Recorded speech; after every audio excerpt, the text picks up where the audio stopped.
ఇలా జరగడం ఇది ఈ మంత్ లో 3వ సారి. అదే రోడ్ లో ఇప్పటికీ 3 యువకులు వేర్వేరు యాక్సిడెంట్స్ లో చనిపోయారు.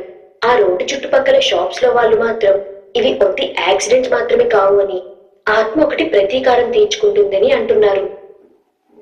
ఆ దారిలో రోజు వచ్చే కొందరు అయితే తాము ఏకంగా దెయ్యాన్ని చూశామని, ఇది యాక్సిడెంట్స్ కావు అని, ఇది ఆ ఆత్మ పని అని వాదిస్తున్నారు.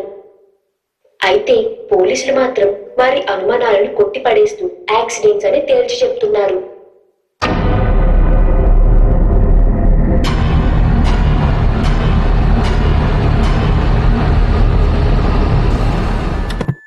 దయ్యాలు ఆత్మలు ఏంట్రా బాబు?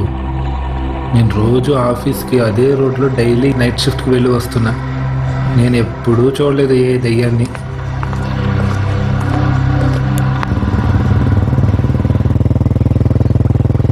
కౌశిక్ వర్క్ చేసే కంపెనీకి అదే రోడ్డు గుండా వెళ్ళి రావాలి.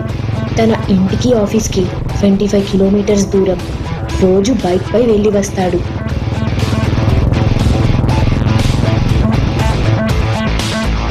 విన్నావా న్యూస్లో? ఆఫీస్ అంతా ఆత్మ చేసిన యాక్సిడెంట్స్ గురించే మాట్లాడుకుంటున్నారు.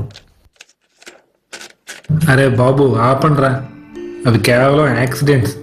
అనవసరంగా దయ్యాలు ఆత్మలు అని. యాక్సిడెంట్సా? అవి పోలీసులు చెప్పే అబద్ధాలు కౌశిక్. అవి ముమ్మాటికి దెయ్యం చేసిన పనే. పోలీసులు అబద్ధాలు ఎందుకు చెప్తారు? ఆ దయ్యం అలా చుట్టమా ఏంటి? కొన్ని యాక్సిడెంట్స్ అనుకుందాం. ప్రతి యాక్సిడెంట్ అదే రోడ్లో సేమ్ H31 మైల్ స్టోన్ దగ్గరే ఎందుకు జరిగింది? అన్ని కూడా నైట్ 12 to 2 మధ్యనే ఎందుకు జరిగాయి? ఇంకో విషయం చెప్తే షాక్ అవుతావు. వచ్చిన 3 ఒకే ఏరియాకి చెందిన వాళ్ళు. చచ్చిన 3కి బాడీలో లెఫ్ట్ ఐ బాల్ ఇంకా నాలుక మిస్సింగ్. తెలుసా? What a coincidence. Fool, coincidence కాదు, అది పక్కా దెయ్యం పని. ఆపు, నువ్వు నీ గాసిప్స్. ఏదో డెడ్ బాడీస్ చూసినట్టు చెప్తున్నావు. డెడ్ బాడీస్ చూడలేదు, వాళ్ళ పోస్ట్ మార్టం రిపోర్ట్ చూసా. సిటీ ఏసీపీ మా నాన్నని తెలుసు కదా, ఆయన చెప్తే నాకు తెలిసింది. ఏసీపీ అయ్యుండి దెయ్యాన్ని నమ్మడం ఏంటి?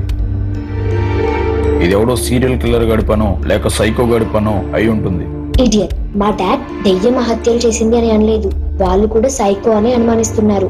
పైకి యాక్సిడెంట్స్ అని న్యూస్ లో చెప్పి సీక్రెట్ ఆపరేషన్ చేస్తున్నారు. ఆ రోడ్ లో ఇప్పుడు సీసీ కెమెరాస్ ఫిక్స్ చేశారు.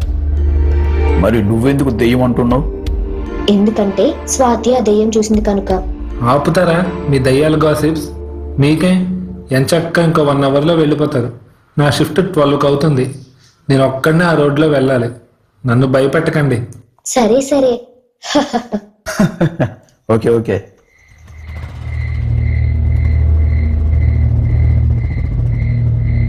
ఆ రాత్రి డ్యూటీ ముగించుకుని కౌశిక్ ఒక్కడే తన బైక్ మీద ఇంటికి బయలుదేరాడు.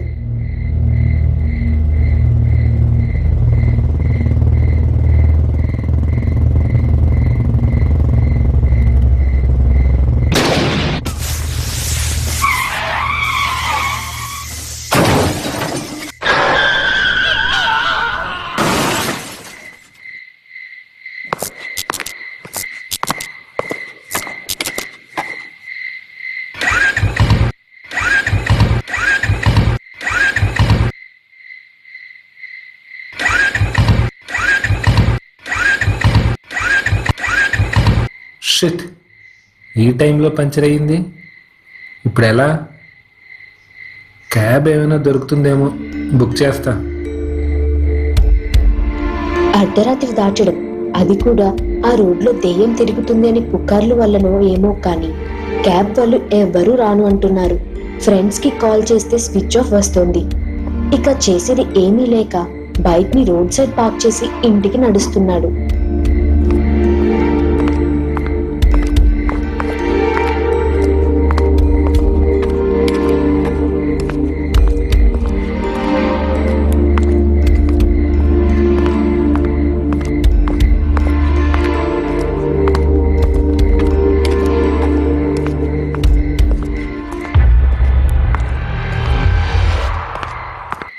బాబోయ్, జానకి చెప్పిన యాక్సిడెంట్ మైల్ స్టోన్ ఇదే కదా అని అనుకుని భయంతో వేగంగా నడవడం మొదలు పెట్టాడు.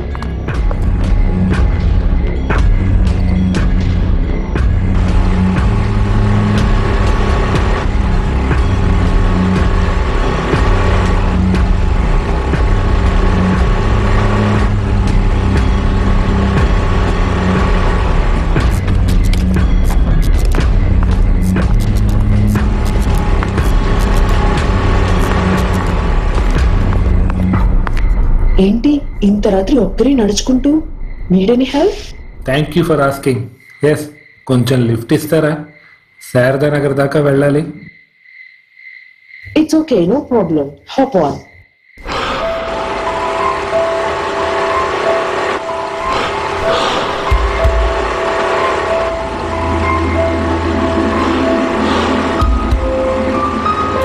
అబ్బా, ఈ బ్యాడ్ స్మెల్ ఏంటి? కుళ్ళిన మాంసం కంపు, వాంతు కూడా వచ్చేలా ఉంది.